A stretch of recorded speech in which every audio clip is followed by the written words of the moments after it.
start by pinning and sewing your darts in place on both your inner and your outer layer front pieces. So with your front pieces, you have two notches at the side seam. So this is where your darts start and finish, and then I've marked with a pin where the dart head is. So I'm just going to go ahead and pin the dart so that the right sides are facing on my front inner and outer pieces.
Then carefully iron your dart downwards.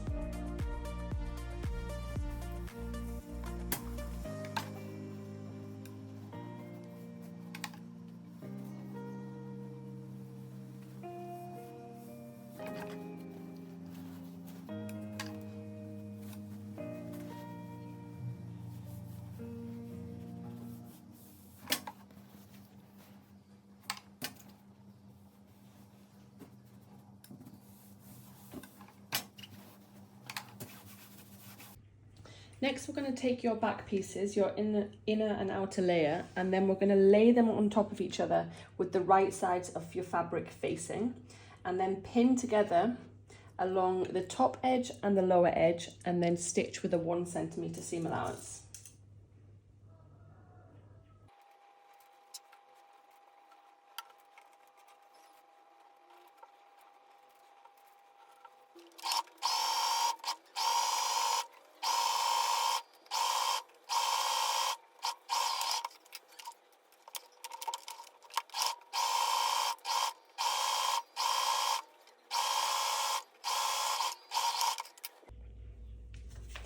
Next, I'm going to trim the seam allowance in half on the top and the bottom.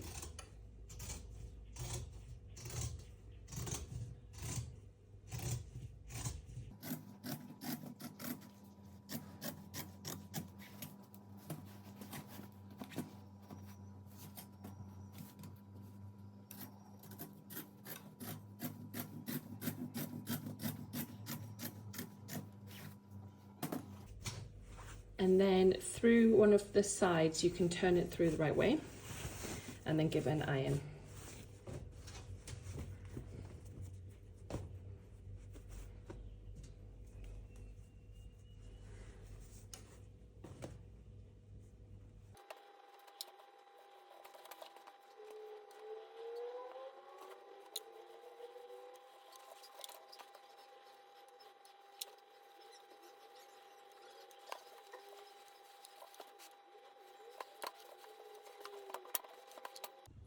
We're now going to sew the channels for your elastic. So what I've done is I've randomly added a few pins just through both of the layers to make sure that the layers don't slide around and they stay together.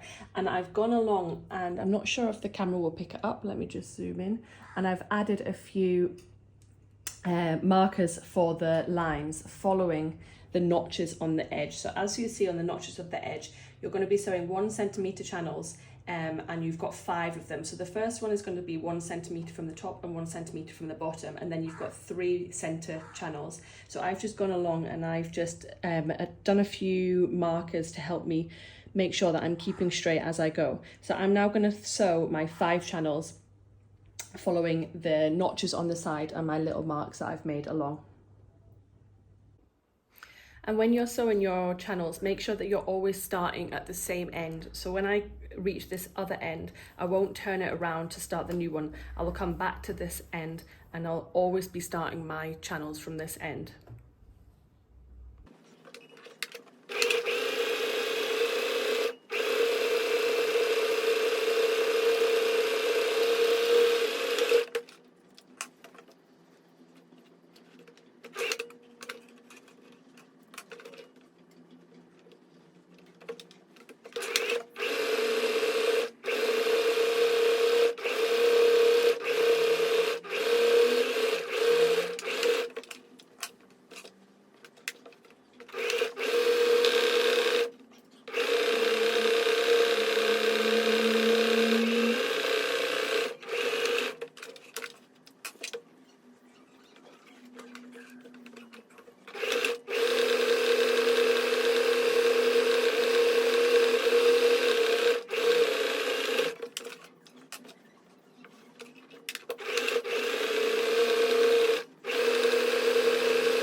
Next, cut 5 pieces of elastic to either the length that I recommend on the screen for your size, or you can measure across your back and then cut the elastic to the direct measurement from your back.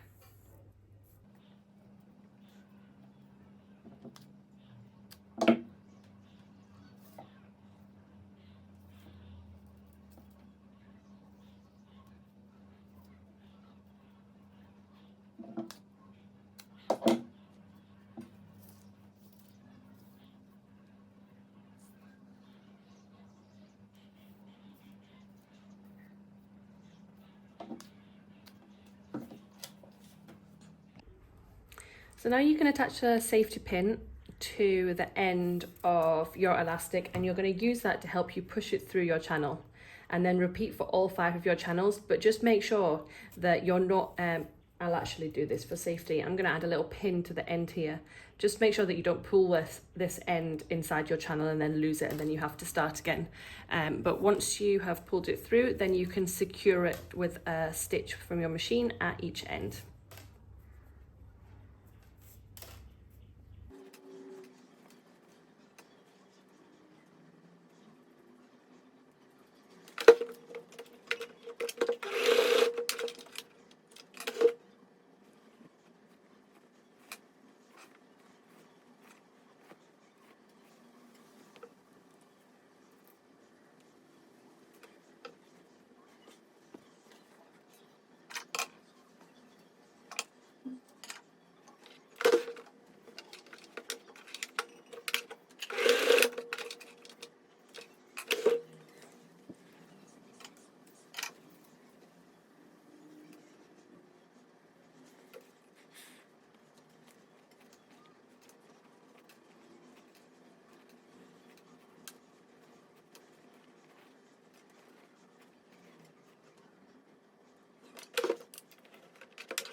So now comes the fun part where we get to construct the front and back pieces together. And we're going to do this in a kind of sandwich method where we pin all the layers together inside each other, and then we turn it through to reveal the top. So what we're going to do first of all is take your outer layer piece. So this beige is my outer layer piece, and I'm going to lay that with the right side of the fabric facing up. So this is the right side of my fabric that you can see from the darts.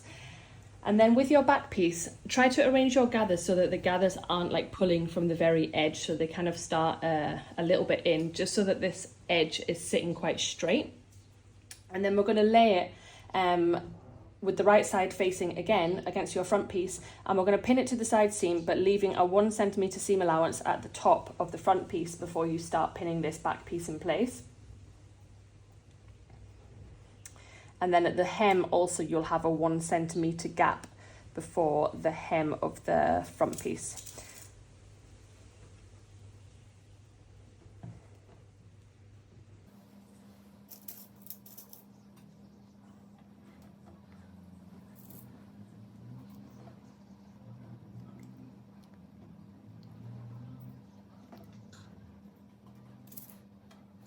So once you've pinned that at the side seam, then what we're going to do is take your inner layer outer piece, and then we're going to place it on top with the right side facing down. So you can see your dart from the eyesight here. And then we're going to pin that so that the front matches the front and the bottom matches the, I don't know if I've explained that well. So the front pieces match.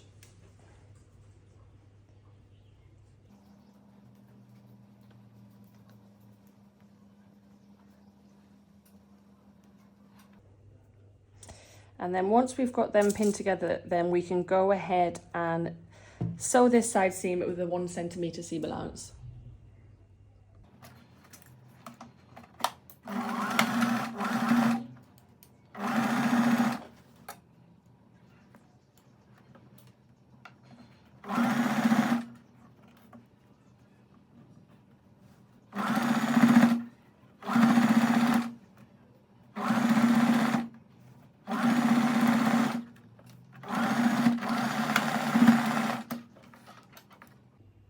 once this side's complete, then you can open it up and then repeat for the other side. So again, just make sure that the gathers are kind of pushed towards the center a little bit to allow you a straighter edge to work with.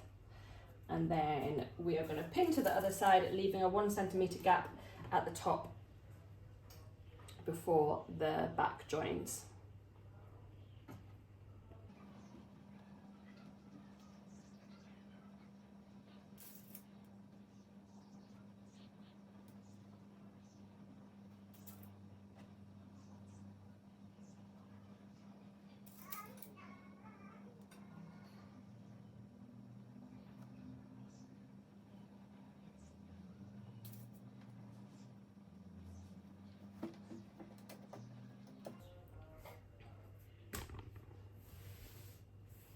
And then once you've got that pinned to your front piece, then you can take your back piece and then lay it on top again, matching the top of your 2 fronts and then pinning down the side seam again. So your back layer is sandwiched in between your 2 front layers.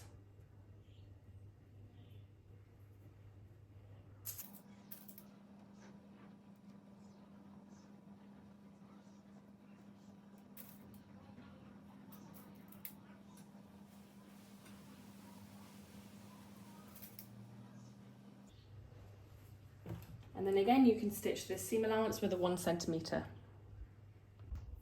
So now once you've joined both of your side seams, then you're going to have something that looks like this. So you've got your back piece sandwiched in the middle between your 2 front pieces.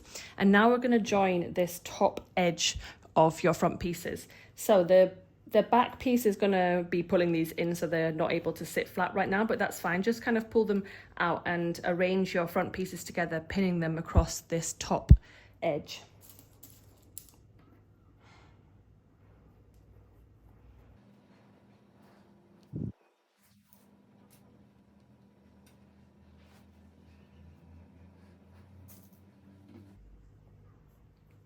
And then at the side seam where your back joins, you've left a 1 centimeter seam allowance. So this 1 centimeter area here hasn't got any of the back piece in. So this is where we're going to start our stitching, and we're going to stitch along this top upper curved edge with a 1 centimeter seam allowance.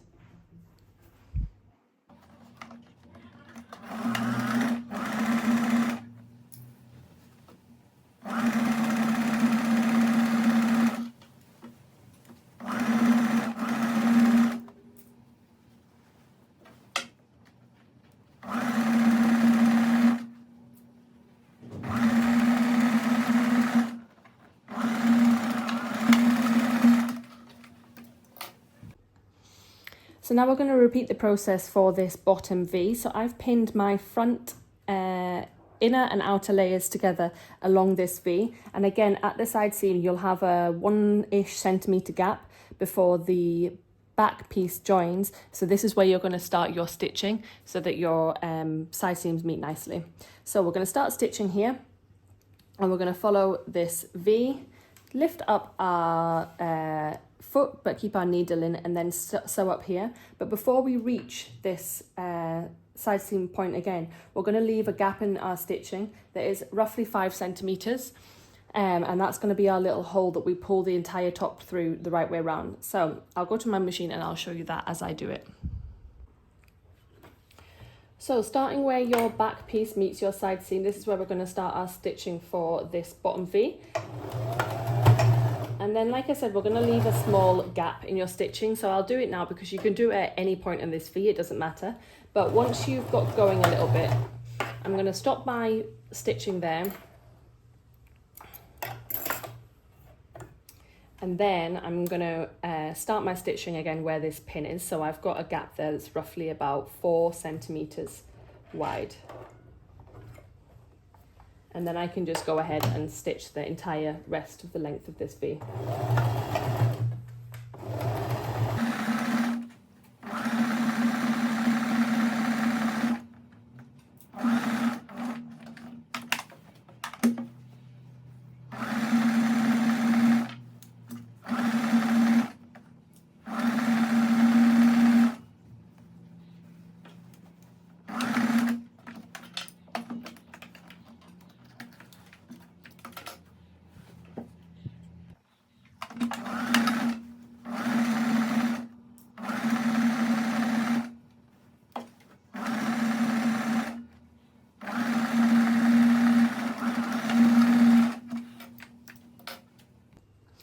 Okay, so now your entire top is inside out. But what we're going to do before we turn it through the little hole that we left is we're going to trim some of the seam allowances just to stop the bulking. So at the corner here, I'm going to trim some of this off. And then here at the corners of your side seam, I'm also going to trim some of the excess off.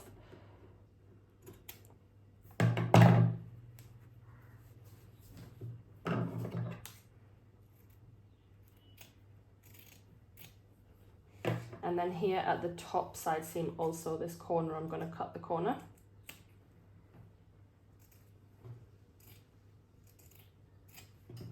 And then the same for this side.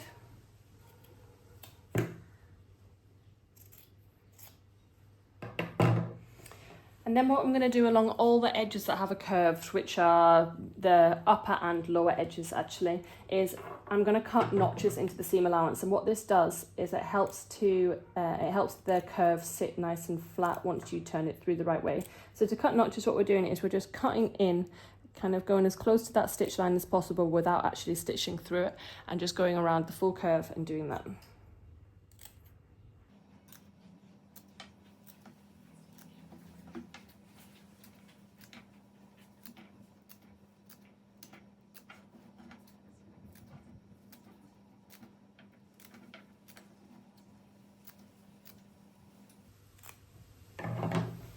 And then this bottom V, it has a slight curve also, so I'm just going to do the same here.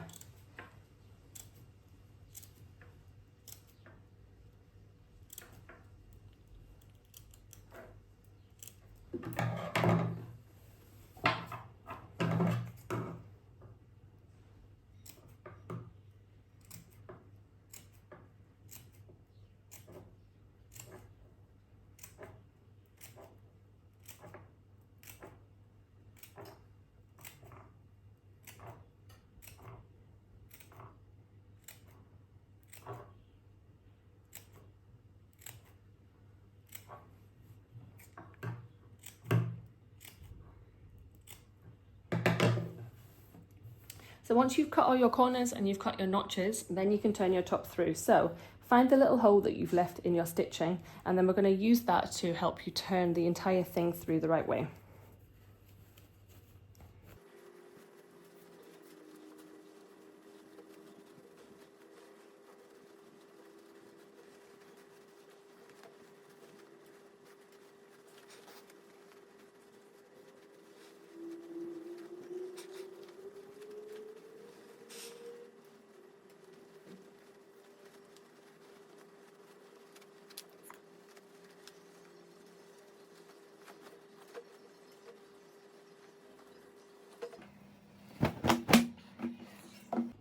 So once this is all turned the right way through, then I'm just going to use something sharp. So I'm going to use my loop turner to go through this hole that we left and push out this corner so that the corner is nice and neat. And then I'm going to go with my iron and I'm going to iron all of these seams nicely.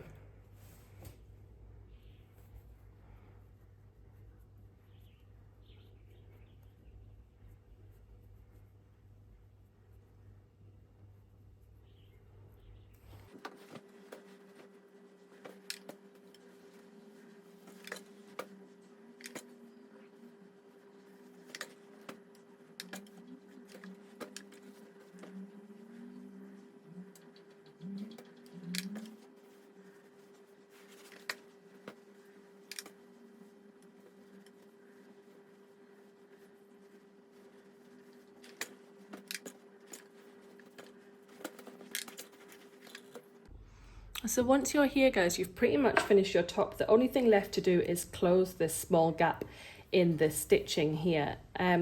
So to do that, there's a few different ways you could do it, and it's completely up to you which one you choose. So first of all, you could just hand stitch it closed really neatly along this edge here so that it's invisible. The other option is you can choose to top stitch this front V. So you add a top stitch and that top stitch will naturally close the hole, or you can just really close to your edge with your machine. You could just do a very, very neat little top stitch just on the area of the hole, and you'll do it like so close to the edge that it's barely visible. So there are your 3 options. I'm going to what am I going to do? I think I'm going to hand stitch mine closed. But yeah, once you've done that, then your top is complete. So I hope you are happy with your top, and please do share your creations with me. I'd love to see them.